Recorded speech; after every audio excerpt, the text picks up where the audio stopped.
Kia ora e te iwi and welcome back to Inside Netball. Ko Ravinda Hunia tōku ingoa. Round 11 of the ANZ Premiership saw teams putting their foot to the floor with no win coming below 10 goals. Can you even tell it's the end of the season? To talk with me about it today are two former Silver Fern captains, both Adine Wilson and Anna Stanley. Kia ora korua. Kia ora.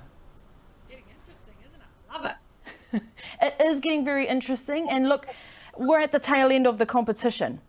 And usually when you've got one round to go in the competition, all teams have one last chance to go out there and leave it all out there on court. But with all these games still to go, we have Mystics are the only team with one game to go, Pulse have 2, and the rest have 3. So it makes the competition very, very interesting. Adine, what stood out for you in round 11? I think what's fascinating for me is we're having a complete opposite run of what we saw last year. I've got Stars colours on. Stars last year, #1 spot virtually the whole season, and then they started their slide and he dropped out of the top 3. And then what are we seeing from the Mystics? #1 for the whole season, and now they've lost 3 on the trot. No Grace Nweke. No way you can hide from it. When you take out a superstar, you're really going to struggle. The Mystics are struggling, and if they don't beat the Pulse this coming round, well, they could be in danger. And you talk about that Mystic side. I mean, you know, everyone talks about that there is no one person bigger than the team. And while I agree with that, you can't help but think she is a key weapon. And Adine, like, I think when we used to play, I don't think our Silver Fern team would have been half as good if we did not have Irene van Dijk. You know, This was my argument the other day. Take Irene out. Would we have won a World Cup? Yeah, exactly. And I think what is going against the Mystics is that they've only got a few games to really solidify that combination of Vui and Faulkner. Yes, if they have had all of the season to play that combination, they may be pushing at the top. But the fact is they've got such a tight turnaround. And so that's making it difficult for them to really consolidate that combination at the back. But for me, again, another thing that stood out was the physicality. Holy moly, we had Shannon Saunders get suspended, and that is so out of her character. Time. Wing attack, it's intentional offside. Just hold time. Has the wing attack already had a warning? Yeah. So wing attack, you're now suspended for 2 minutes. That was intentional offside. It's in the centre third, up by the reserve umpire. Centre third.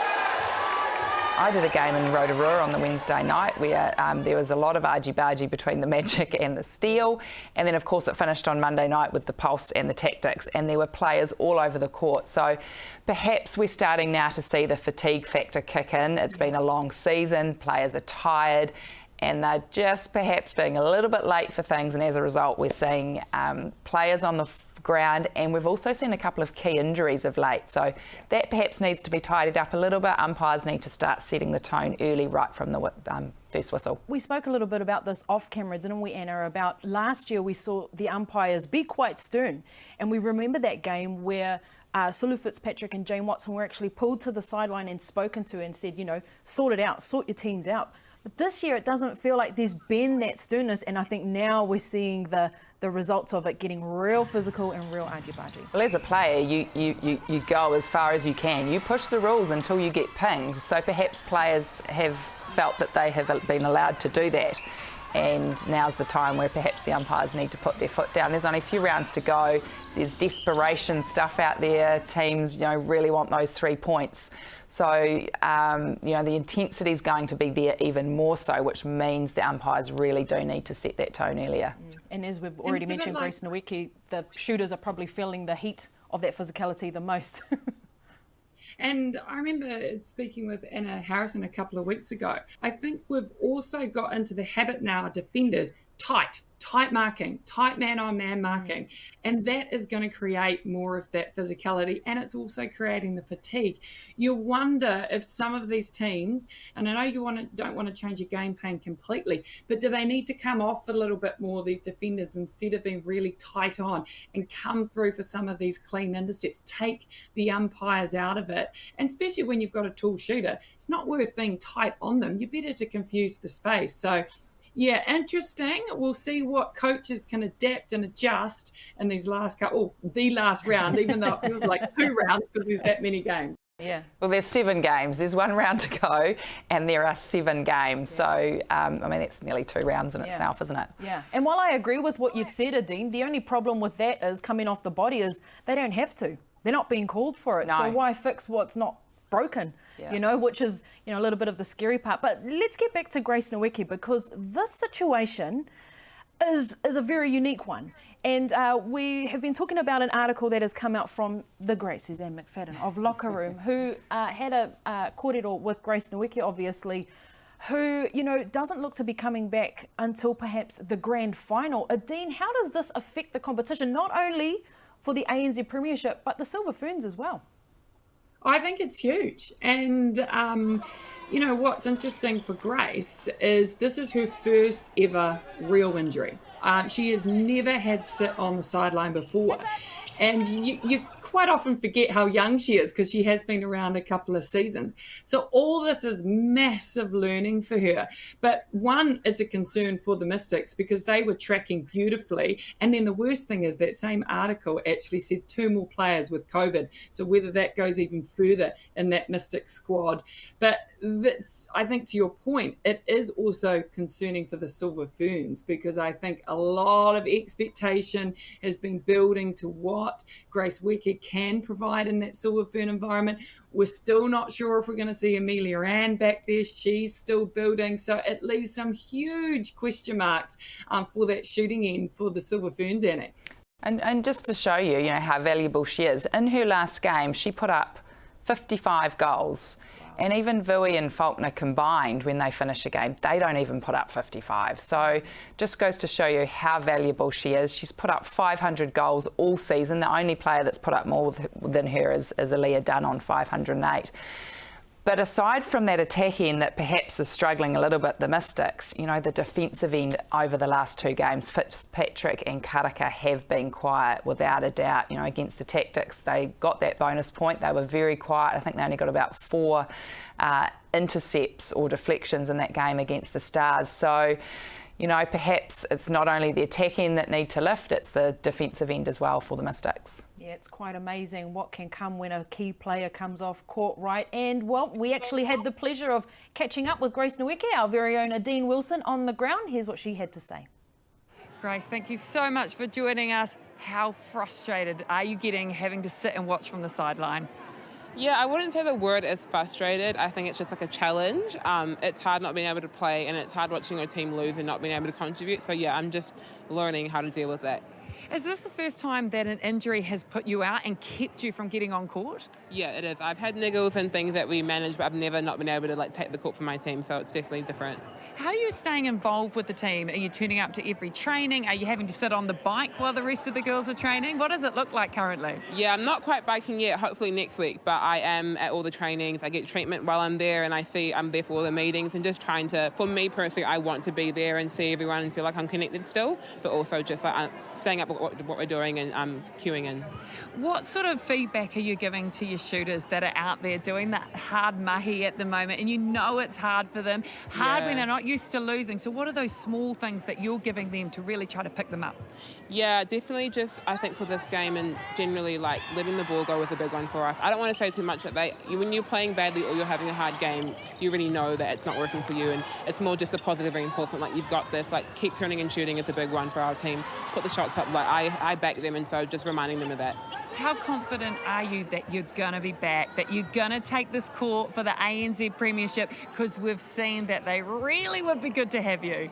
Yeah, I'm confident. Like I'm going to put everything I can into this rehab. It's that balance of not rushing back too soon to make things worse, but also like pushing that boundary of what you can do in that time frame. So I'm trying my best and I'm hopeful. Who are the key people that you're having to listen to at the moment to make sure that you're doing your recovery, you're still doing your fitness? Is it Helene? Is it that whole management side that's feeding into that recovery? Yeah, the number of people supporting my rehab. So I've got our team physio as well as the Ferns physio and trainer. And so working together to make a plan and hopefully see me back in a couple of weeks. Is it also talking to these senior players? All of them at different times have had injuries. Has there been any any advice about coping with sitting there with the frustration and coming back? Yeah, I've definitely had a lot of support from my teammates, specifically Mickey, who has done a lot worse than me, and I've never had an injury before, so it's a big learning curve for me, and she's been really supportive. Like, she knows what it's like. She's been through the ringer, so it's cool to have her wisdom and support. What about the belief in the side? That's 2 losses now for the Mystics.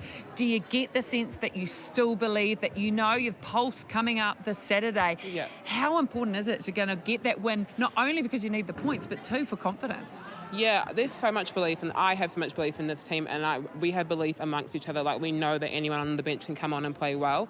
I just think it's different with the moving circle. We haven't had to play like that all season, so it's that learning that has to happen in 2 or 3 weeks that I guess we're still figuring out. But I know we can do it, and we show up every week to train hard. We want to. We have the belief there. It's just a matter of executing.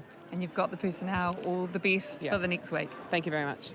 Nā mihi kia koe, Grace Nweke, and all the very best with your recovery. We are hoping that you are back on court very, very soon. But Wahine, this leaves us with the situation of how is this going to go? Because usually at this stage of the competition, we know who's going to be in the finals based on points, well, around about. 2 halves of the competition slowly start to separate. But this time around, with so many games left, it leaves it all up in the air. So, and I know you have some mathematics going on over there on the table. Well, of course, the Mystics are at the top, so they only have 1 more game left, and that is against the Pulse, right? So if they win that, they are at the top, and they are pretty much hosting a grand final. But if they don't win that, and the Pulse win their next game against the Tactics, they then leapfrog to 34. Stars have got 3 games. If they win all their 3, they get to 34 as well. So then it becomes a matter of who's got the better goal diff. At the moment, Pulse are ahead, but Stars know what they have to do. And so if they can win these next 3 games and win them very well, then they can go all the way through. And they've got their last game they've got 2 games back to back next week, Wednesday, Thursday. And Adine and I were talking before, they will know by the time they hit that Thursday game how many points they have to win by. So that makes it quite exciting. Yeah, it does. It does actually. Adine, what are your thoughts? Yeah, I almost think now, even though the Stars are sitting 3rd on the table, I almost think they're in the best position because they've got those 3 games. And to your point, Annie, that last game when they play the Steel on Thursday the 2nd, they will know everything by then because the Pulse and the Mystics would have already played. So they will know how much they have to score, whether they're still in it because they have or haven't won their other 2 games. And I also feel like they had a massive learning from last year, the Stars, what they learned from having that slide late.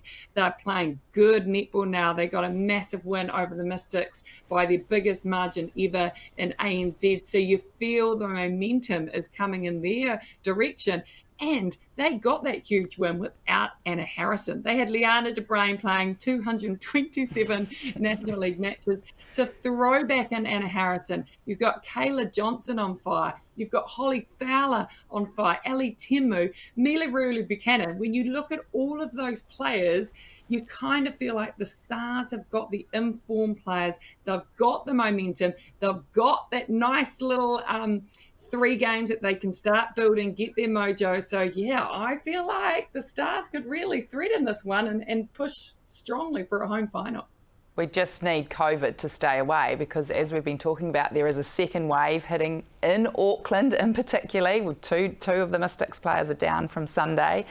Kitty Wills, of course, was isolating last week. Hopefully she'll be back for this weekend's matches. But, you know, you don't want that to hit the Stars or Mystics either because that can be have a massive impact on the results. That would be absolutely devastating, as I think the Mystics, even though it's by injury, are kind of feeling right now.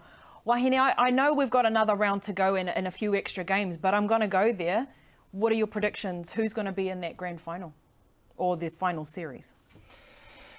Oh, I think I'm going to go Pulse Stars in the final. Okay. Yeah, Adine. I think I agree with you because if the Mystics do not beat the Pulse in this game on what day is that game? Saturday. That's on Saturday, and I don't think they will beat them without Grace. So I feel like I agree. I feel like we could have a grand final in Wellington potentially. Or could it be a Pullman? I don't know, but I do feel if you're looking at form, Pulse and Stars are in form. I know mathematically the Steel still have a chance, but I feel like that's probably I think you're dreaming, Adine, on that one. I think you've got your Southern Steel cap on. Beating for the Steel, but yeah, no, I'm with you. I'm Pulse Stars. And you've got a lot of Silver Fern contenders across those two squads and I mean, as well. And they really need to step up. You've really talked up the Stars. You know, I'll talk up the Pulse because in their last game on Monday night, they really did step up as well. Everyone on court, the intensity was there, physicality was there. Perhaps needs to be pulled back a little bit this round, but they're starting to slide just at the right time as well. Slide up.